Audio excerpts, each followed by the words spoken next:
നമസ്കാരം. Raf talks ഫുട്ബോളിലേക്ക് ഏവർക്കും സ്വാഗതം. ഇന്നലെ ലാലിഗയിൽ നടന്ന എൽ ക്ലാസിക്കോ പോരാട്ടത്തിൽ വിജയം നേടാൻ റയൽ മാഡ്രിഡിന് കഴിഞ്ഞിരുന്നു. സ്വന്തം മൈതാനത്ത് വെച്ച് നടന്ന മത്സരത്തിൽ 2-നെതിരെ 3 ഗോളുകൾക്കാണ് റയൽ മാഡ്രിഡ് ബാഴ്സലോണയെ പരാജയപ്പെടുത്തിയിട്ടുള്ളത്. സൂപ്പർ താരങ്ങളായ വിനീഷ്യസ് ജൂനിയർ, വാസ്കസ്, ബെല്ലിംഗ്ഹാം എന്നിവരാണ് റയലിന് വേണ്ടി ഗോളുകൾ നേടിയത്.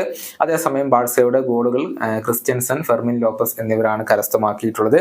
ഈ മത്സരത്തിൽ വിജയിച്ചതോടെ ലാലിഗ കിരീടം ഏറെക്കുറെ റയൽ മാഡ്രിഡ് ഇപ്പോൾ ഉറപ്പിച്ചു കഴിഞ്ഞിട്ടുണ്ട്. എന്നാൽ നിരവധി വിവാദങ്ങളാൽ സമ്പന്നമായിരുന്നു ഈ മത്സരം. റഫറിയുടെ പല തീരുമാനങ്ങളും റയലിന് അനുകൂലമായിരുന്നു എന്ന് ബാഴ്സ ആരോപിക്കുന്നുണ്ട്. അതിൽ ഏറ്റവും പ്രധാനപ്പെട്ടത് റയൽ ഗോൾ കീപ്പർ ലുനിൻ ബാഴ്സയുടെ ഒരു ഗോൾ ശ്രമം കൈപ്പിടിയിൽ ഒതുക്കിയത് ഗോൾ ലൈൻ കഴിഞ്ഞിട്ടാണ്. അത് ആ ഒരു ദൃശ്യങ്ങളിൽ നിന്നും വ്യക്തമാണ്. പക്ഷെ റഫറി അത് ഗോൾ അനുവദിക്കുന്നില്ല. ലാലിഗയിൽ ഗോൾ ലൈൻ ടെക്നോളജി ഇല്ലാത്തതിനാൽ കൃത്യമായ ഒരു തീരുമാനം എടുക്കാൻ റഫറിക്ക് സാധിച്ചതുമില്ല. എന്നാൽ അത് പൂർണ്ണമായും ഗോൾ ലൈൻ കടന്നിട്ടില്ല എന്ന് ചുരുക്കം ചിലർ വാദിക്കുകയും ചെയ്യുന്നുണ്ട്. ഏതായാലും ലാലിഗയിൽ ഗോൾ ലൈൻ ടെക്നോളജി ഇല്ലാത്തത് ഇപ്പോൾ വലിയ വിവാദമായിട്ടുണ്ട്.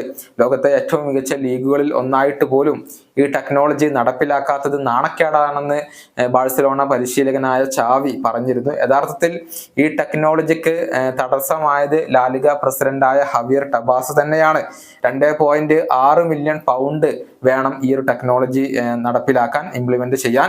ഇത് ചിലവഴിക്കാൻ ഹവിയർ ടബാസ് തയ്യാറായിരുന്നില്ല. അതുകൊണ്ടാണ് ലാലിഗയിൽ മാത്രം ഈ ഒരു ടെക്നോളജി ഇല്ലാത്തത്. അതിപ്പോൾ വലിയ തിരിച്ചടിയായിട്ടുണ്ട്. എന്നാൽ goal line technology ഇല്ലാത്തതിനെ ന്യായീകരിച്ചുകൊണ്ട് Javier Tebas തന്നെ ഇപ്പോൾ രംഗത്ത് വന്നിട്ടുണ്ട്.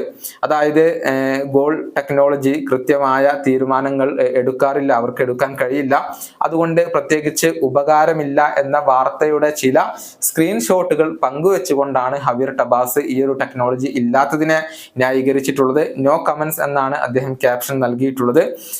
അതായത് മറ്റെല്ലാ ലീഗുകളിലും നടപ്പിലാക്കിയ ടെക്നോളജി സ്പാനിഷ് ലീഗിൽ മാത്രം ഇല്ലാത്തത് അവരുടെ ലീഗിന് തന്നെ വലിയ തിരിച്ചടി ഏൽപ്പിക്കുന്ന കാര്യമാണ്. വലിയ രൂപത്തിൽ ഇത് ഫുട്ബോൾ ലോകത്ത് ഇപ്പോൾ ചർച്ച ചെയ്യപ്പെടുന്നുണ്ട്. ഈ വീഡിയോയുടെ അവസാനിപ്പിക്കുന്നു. കാണാം.